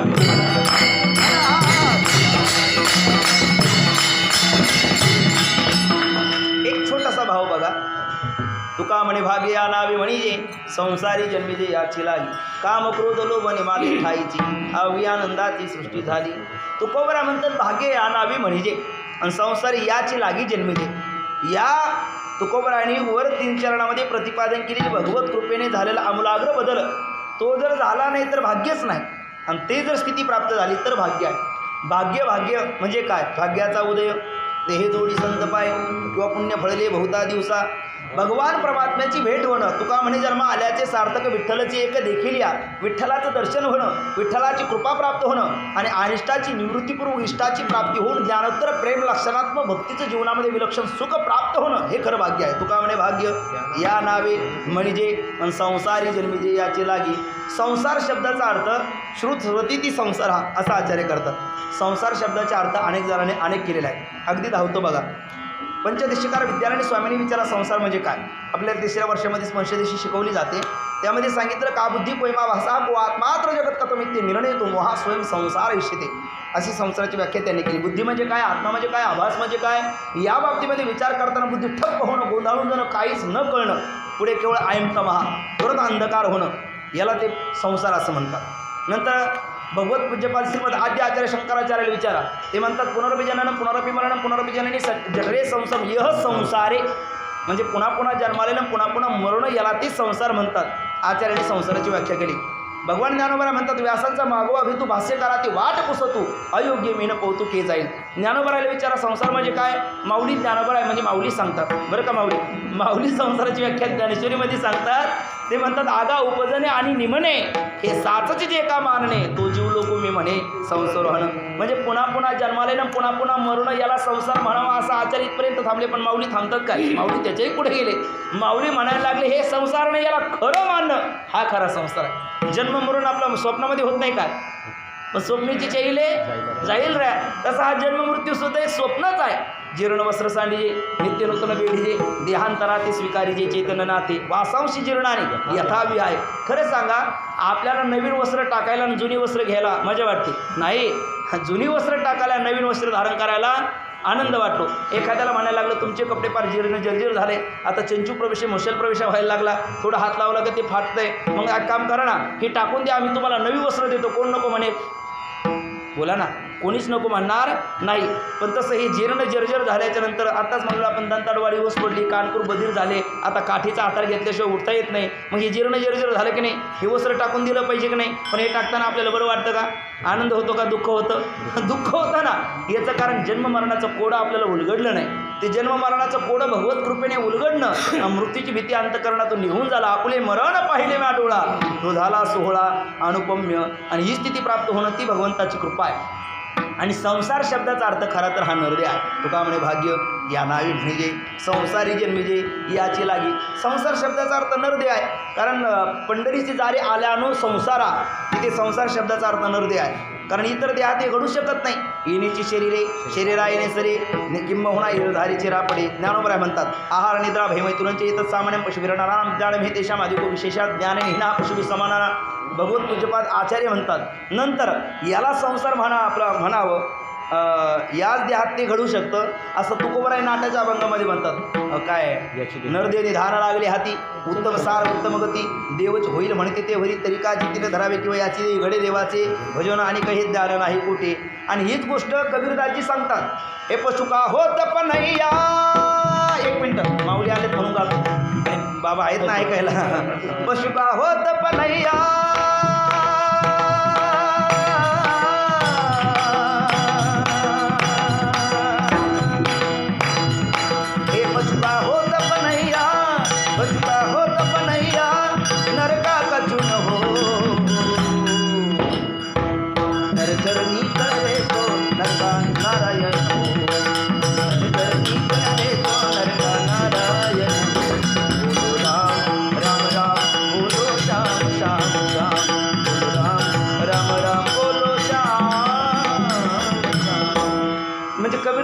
तेच सांगतात. आणि हा नरदेह म्हणजे संसार आहे. आणि या संसाराला आल्याच्या नंतर विठ्ठलाचं दर्शन हे भाग्य आहे. त्याची कृपा संपादन करणं आणि कृपेची फलश्रुती अनिष्टाची ज्ञानोत्तर प्रेम लक्षणात्मक भक्ती या गोष्टी येणं हेच खरं भाग्य आहे. तुका म्हणे भाग्य या नाही म्हणजे, नाहीतर मग भाग्य तरी नव्हे धनपुत्र दारा निकटवास बरा संतापाई असो यथाशक्ती यथामती यथाकाल शक्ती काल मती अनतिक्रम्य या पद्धतीने या अभंगाचं निरूपण करण्याचा आपण प्रयत्न केला.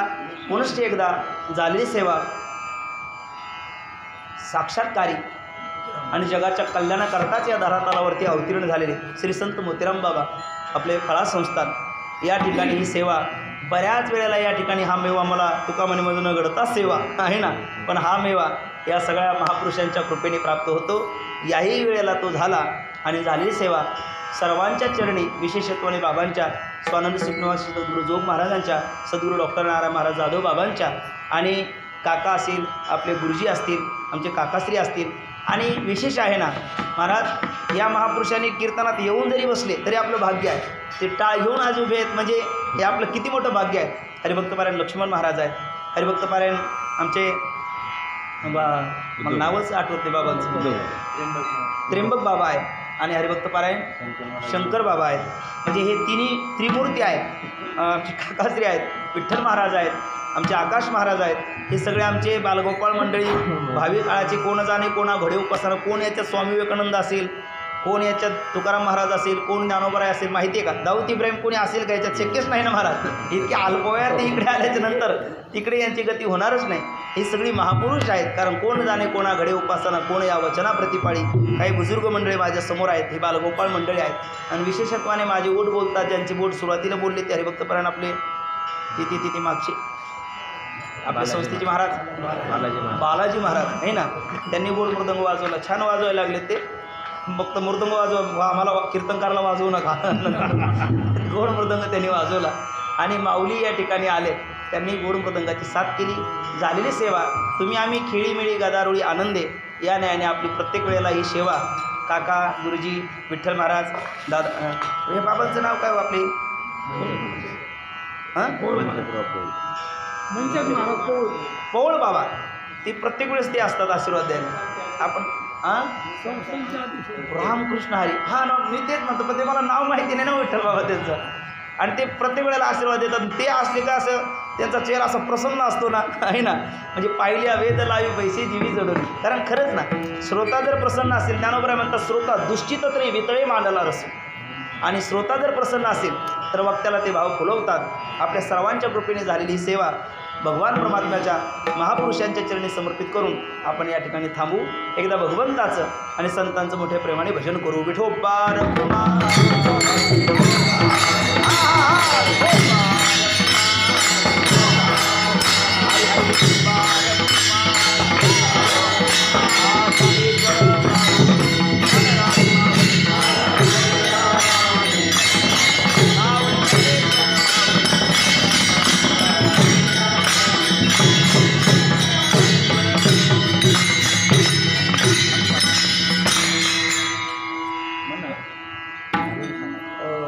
टाईम तरी धावती एकच मिनटात ते आलेत म्हणून. बाबा एक लहानशी म्हणा ना माऊली आलेत बाबा लगेच धावती का अगदी पटकुनी अशी पुढं